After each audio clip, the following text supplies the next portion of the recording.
now. You have, yeah.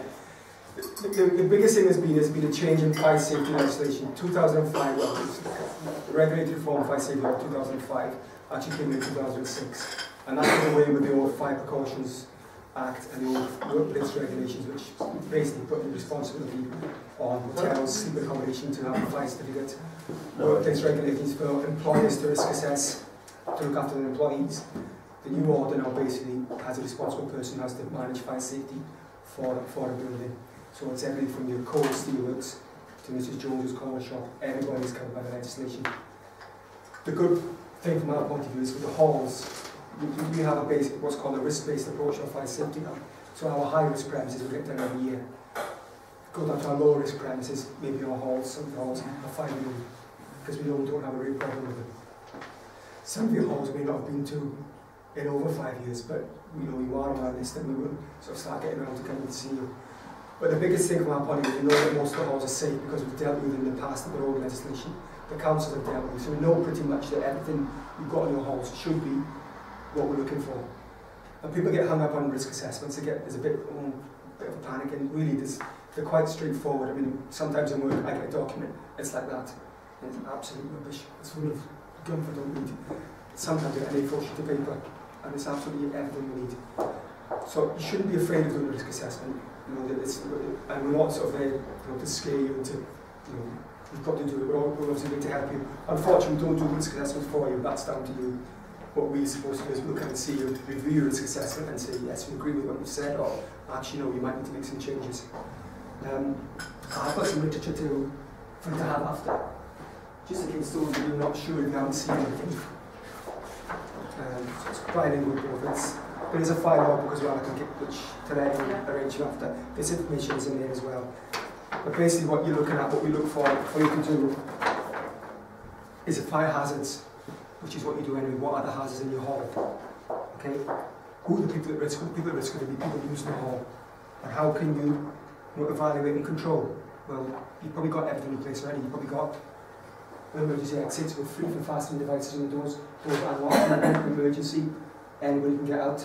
Some of you may have a fire alarm system, some of you may or should have emergency lighting systems, depending on the size. Because I know some halls are, I know some new halls here, some new organisations have taken over. Your halls might not be as big as some of the, let me think of a tradition. Newquay Hall is quite a large hall, that's quite a big one. Memorial Hall in Abraham is quite a large one, so we look for emergency lighting there. If it's a school that you've taken over, it might be a smaller building. Well, what numbers, you're not going to have a lot of numbers in there, so you have to look at what torches be sufficient to get people out. There's lots of you to do, you have to think about a lot of things.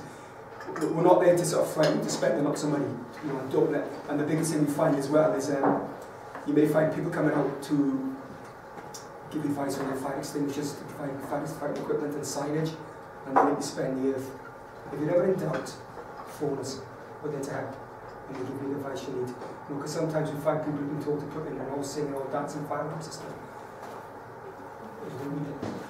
Sometimes you don't, but people get a little bit panicked and worry about what they're meant to put in. Phone us and ask us, we're there to help, and we'll come and see you if we need to.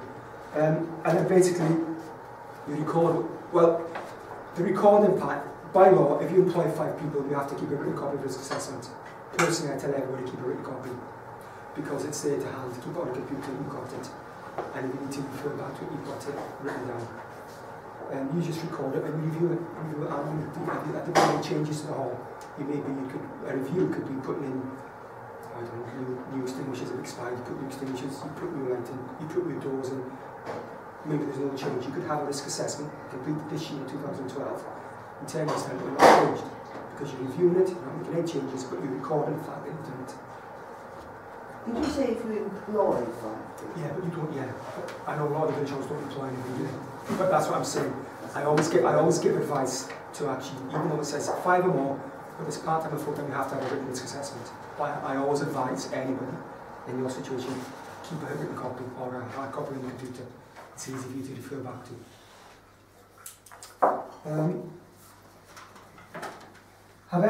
Is there any questions really in relation to risk assessments? Have you come across any problems you've done in the past, or any problems you've come up against some of the new organisations in the new halls?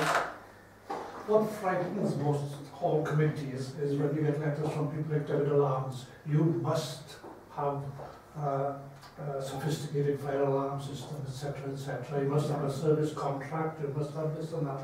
And it's only for them to make money, isn't it? Of course it is. The only people who can enforce things on you in relation to fire safety is us. Yeah. Right? And we have quite stringent powers. If you think of a hotel, we could walk into a hotel today and we could close it down, or we could close floors down, if it was that dangerous a situation. If you walked into a hall today and found that all the fire exits had been bricked up and you've got 1,000 people coming in, you could stop the event now. We could stop. We've got the powers. Don't be taken in by... I'm not criticising David Alarms, I'm not criticising any organisation. Some of you may be working up in the industry. But don't be afraid to ask us first, or ask a question first. If you're not happy with something they're telling you, ask, and we'll give you advice. It may be they're absolutely right, and we agree with them, but it may be that they're wrong. So how are the amount of people you're allowed in the hall, how is that regulated? Right, I was going to, yeah, that's fine, I'm going to come on to that. Basically, you have what's called floor space factors.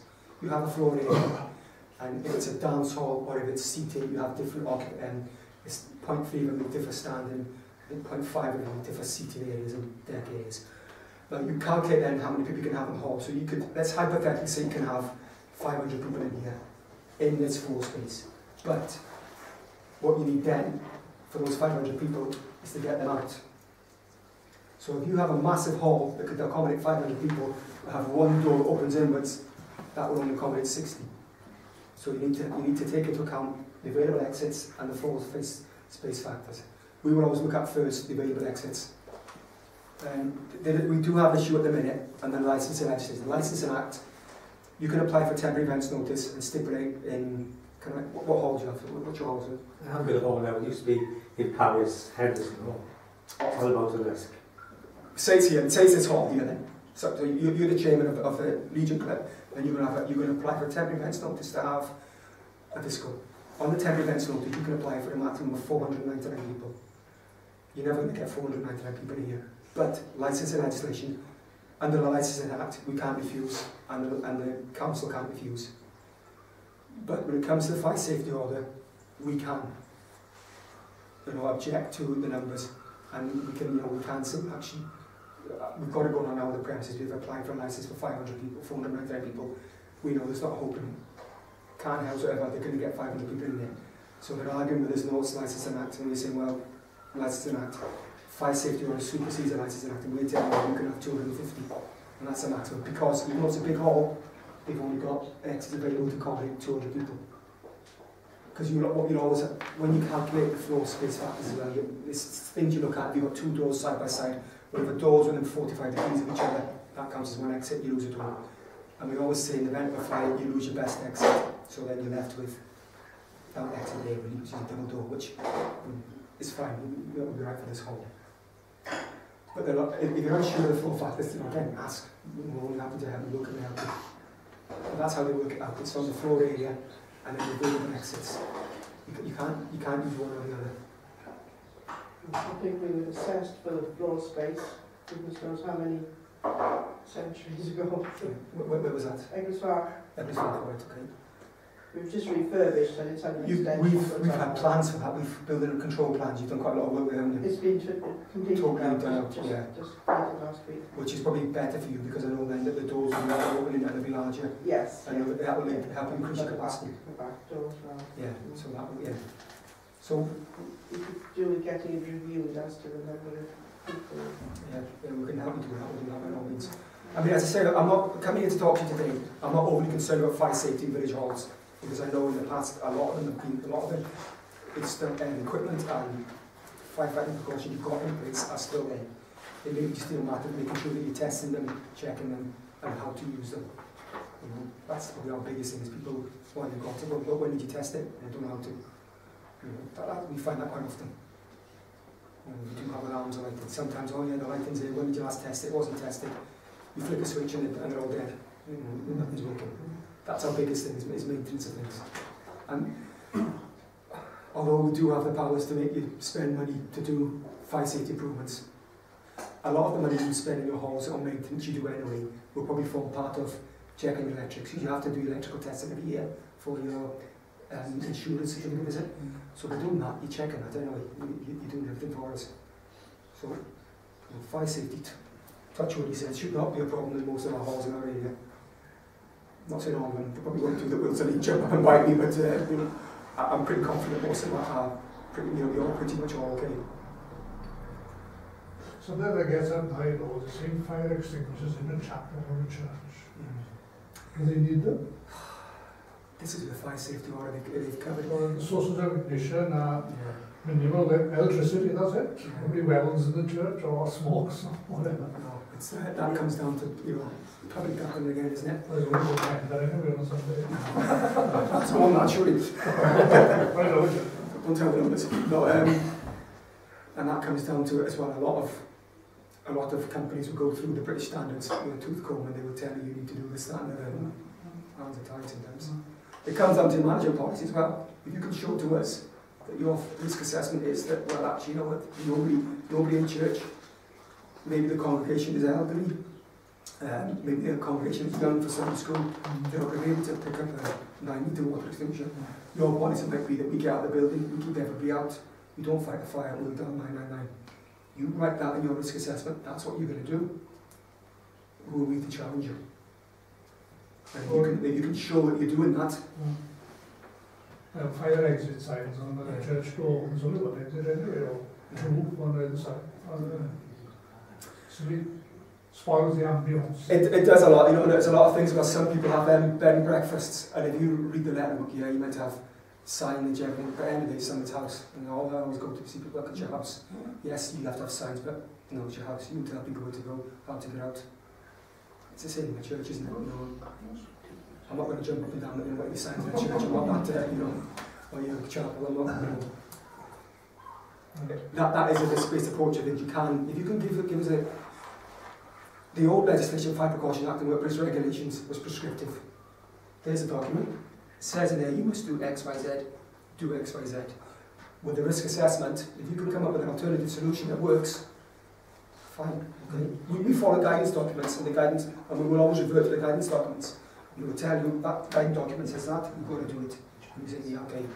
And then you may come up with an alternative solution. Well, actually, no, we want to do this, and it works. Fine, okay. We agree or we don't agree. You know, I think that's the beauty of the risk assessment. The problem we have is getting people into the hall. Can't help you answer that. I say, fire extinguisher, say we were to go test in the village or complete mechanism in the youngsters. Well, we haven't got a fire extinguisher there. Most likely if we had, if I turned my back, most likely to pull the thing and spray it. Look at what the hall's used for. Is it just purely for that? Yeah. Or is it people coming, you know, for a concert to serve out like that? Then you might think you might need it because, you know, people might have a quick, you might have one of those, but yeah, look at it, risk assess it, look at, determine what you need. We might have disagreement, we might turn around and say, and we say, oh, no, you need it. You can try, you know, challenges first. Well, in the middle of our hall, I did the risk assessment there, and we've got, again, a kitchen, which is very rarely used. Probably for making tea. Like this, exactly. We've got a cooker there, which is, I don't think it's ever been on. No. And then you've got, when I presented that to the committee, oh, there's no training, there's nobody trained on how to use a fire extinguisher. Well, all I've got is evacuation. There are 1, 2, 3, 4, 5, 6 doors, 6 exit doors, all signed, all wide enough to take wheelchairs, etc. Yeah. So that's enough. I don't want anybody to fight the fire. That's your job. Yeah. Is that it? Fine. So you put in your policy, we won't, you know, nobody's trained, we're not going to fight our policy. Our marshals will on the night, get everybody out and close the doors behind them. We're going to struggle to argue with it. Talk about getting people out and closing doors. Is there anything, if an incident occurs in the worst case scenario, where you're called out to a hall, what would make your life easier when you arrive at the hall? For example, like in grid reference, somebody telling you that everyone's out and the doors are closed? Being calm on the phone is the first thing. Whoever rings a fire, you'd be surprised at how it get a bit of a rush on, you know, and that's not being disrespectful, just be calm. State your name, the address of the hall, and the postcode and directions to it. And that should be enough. You need to look as well possibly in your car park, depending on how much space. Some halls I know have quite a large curtilage on them, you have space. Is there a fire assembly point? So if you know you've got a youth club on, and you know that tonight you've got 10 children stand there, I've got all 10, so as a fire engineer, there's a fire in there. Wherever there was 10 children tonight, we're all here, we're all safe, but the fire's in there. The electricity or the gas supplies at the doors you walk in or on the back of the building, that's it, you know, supplying disconnecting supplies, you know, so we make it safer for us to go into the building. That sort of thing. You can, you know, if you, on your risk assessment, you can mark on the plan where they are and tell us that, and that's what, you know. If in doubt, get out, don't go back in, even for your coat or your handbags or anything else. It's not worth it. So you would come out free of charge to risk assess? Yes. We don't charge. Fire brigade we don't charge you with fire safety money. Okay? There's no cost to you. We don't do the risk assessment for you, unfortunately. You have to do them and we review them. Yeah, good time, yeah. As I say, a lot of the buildings are going to be on our re-inspection program. Vellerbach Hall's probably on there, but it's probably new since we've been here. Edwards back, now we'll come back onto it because if I building regs done, that'll be back in the system so we'll know about it. But it's perceived risk. How risky is a village hall to us compared to Marine Hotel, the Feathers Hotel? Well, that's our main risk. Compared to the hospital, they're our main risk buildings. We're going to go to them more often. You know. There's no risk in the hall, it's when the people come in, you get the risk. And that's when it comes down to who's in charge. Messing about with fire alarms, etc. You have to look as well, look at other people. If some of your halls rent out at the correct thing, rent part of the hall out for Kilcomathrin, for playgroups, for anything like that. Well, you've got your fire risk assessment, so you're in charge of Kilcomathrin. There's our fire risk assessment, that's what we do. You've got to abide by that, or do you want to make any changes to it? Give us your risk assessment, so that they're working with you, so that they're using your building, because they're sharing your facility. So you've got a duty to make them aware of your fire risk assessment, and then you've got a duty to abide by it, or if they want to make changes, give you a copy of this. Because quite a lot of halls do, well, not some, but you know, have organisations renting space, don't they? I think you do something. Yeah. A lot of halls put their fire safety rules up, don't they? Yeah. No? Yeah. Oh. Yeah, that's fine. So that's why I always say, even though by law you don't apply, but it's always best to have a written copy so people can see it. Because if Tulare and the Kilkenny are going to come and write your whole, I want to see risk assessment. Well, it's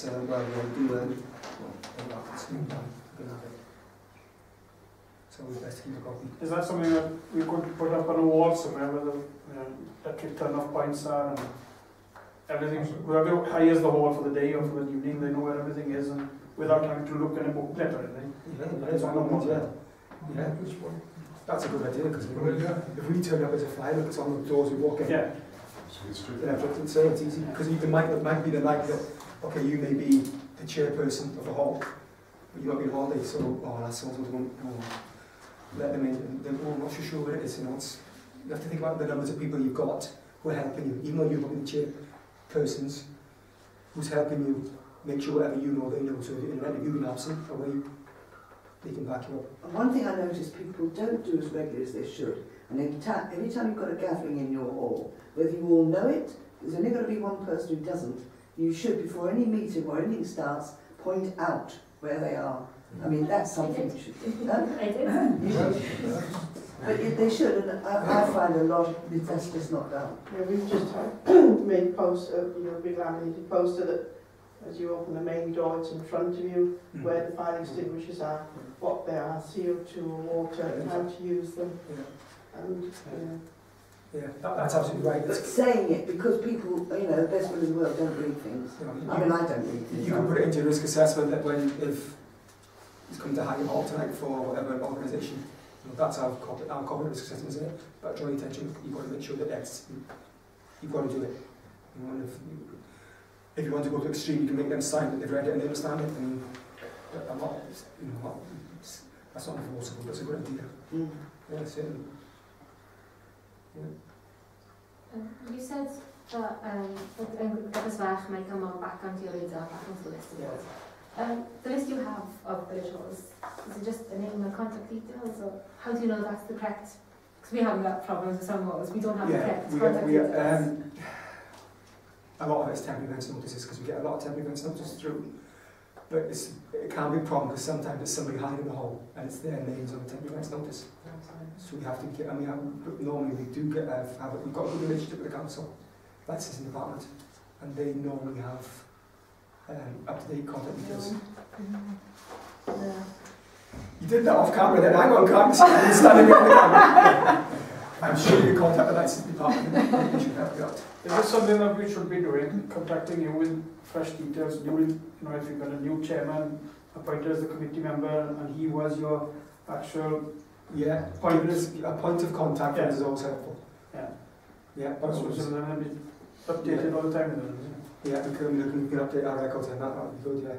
Certainly, because I bet a lot of the records we've got are up to date. I'm sorry, could you tell me what the temporary advance notice is and where one has it from and what does it entail? It's a licensing act. You have your premises license where you hold events, and then you have your temporary events notice. It's something where if you're going to hold something for like the Olympic torch, or maybe somewhere have a disco to celebrate it, it's a temporary event in a licensed premise. Oh, right. So you get that from the For council. licensed premises, right. And your halls need as well, obviously, you do need that fee. Talk to the Even if licensing they're department. not licensed? Depends what the event is. If it's a licensable event, you need a temporary events notice. Right. Don't go for the Olympic torch again because it's a fire risk. It's outside. And you've got a long way for it to come now. If it don't, speak to the licensing department. And that's in Ceredigion on County Council. And you're thinking of, don't think of, Kilkmeath and anything like that, but events you have where you have large numbers of people, you may need one for that. It's normally for entertainment or for drinks, things like that. Yes. So you have an instead of the village hall, you may need it for that.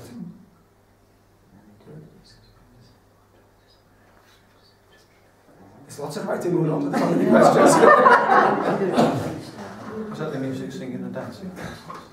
Sorry, yes. Yeah. We can license cost nothing. No, isn't that you just go through the paperwork? It's not you have to. I mean, if you've got a premises license for your hall, Yeah. I mean, probably, don't quote, I would think I would probably cover most things. Yeah, we've got a music, singing and dancing licence. We've licensed with the local authority. Yeah, that's it costs nothing. No, that's what I say. It's just going through the paperwork. Temporary events license costs you money. Mm. It's not great, depending on the scale, its size and numbers and scale. If you think of temporary events, the music festivals you have in the COP festival that you have with it. Yeah, music yeah, singing. it's in Albert Square. The field is a temporary events notice.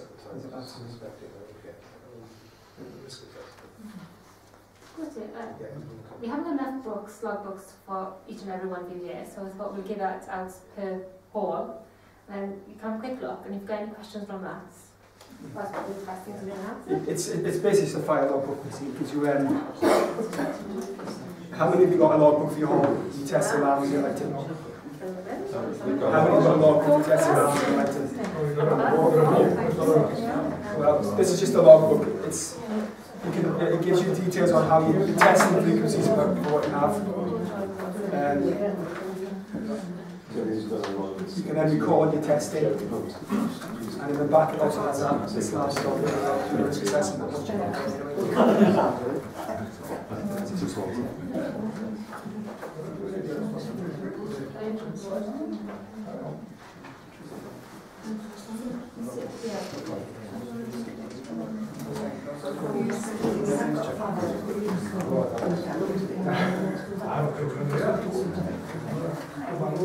Y'all make some notes.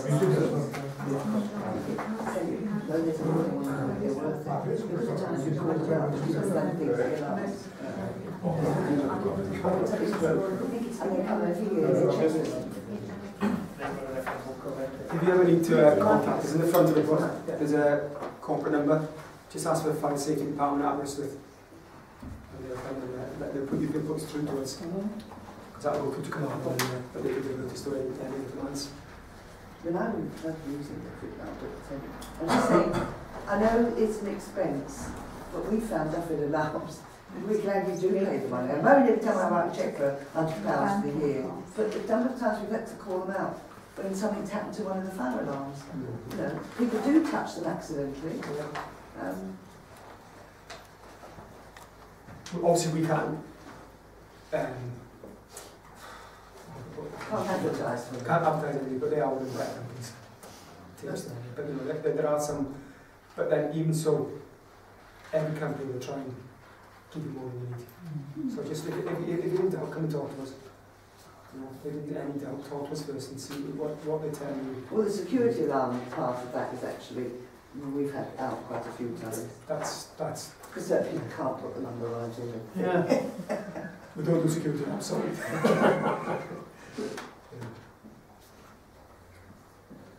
Yeah, I've past dealings with you know, they are quite helpful as well, thanks to them. But I said, I can't advertise anything in that. There are plenty of other people out there, so.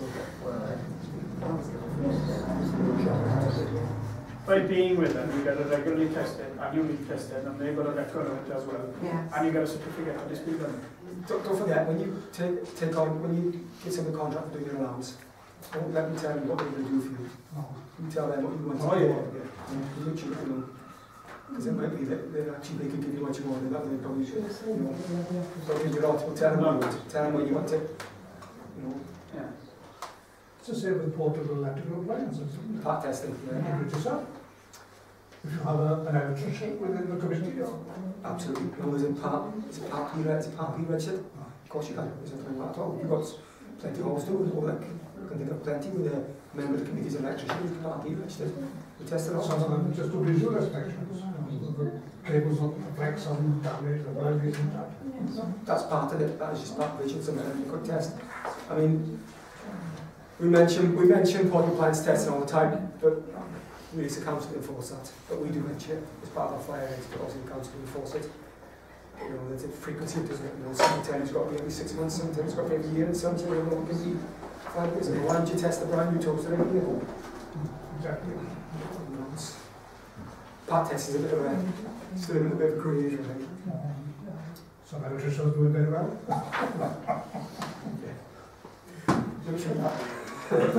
Still on.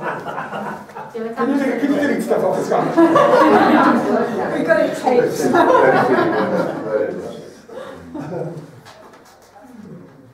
Any more questions? I've got a question now. No, they're all involved in the books. Very pleased to have this, Yeah, you know, because we can take this back and I think this is going to be very useful. The only disappointing part of that book is the where the slot is for testing alarms. It's only 1 page. Yeah. It's slightly frustrating, but you can. Add to it. I'm sure most of you are computer literate. You can make your own spreadsheets and make your own book on the computer, copy that and do your own The thing book. is, because it's black and white as well, it's easy to photocopy. Yeah. we change that record of false alarm to record alarm testing. Yeah,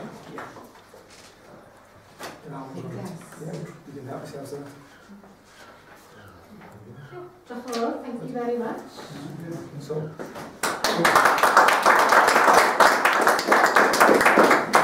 That is in the book, but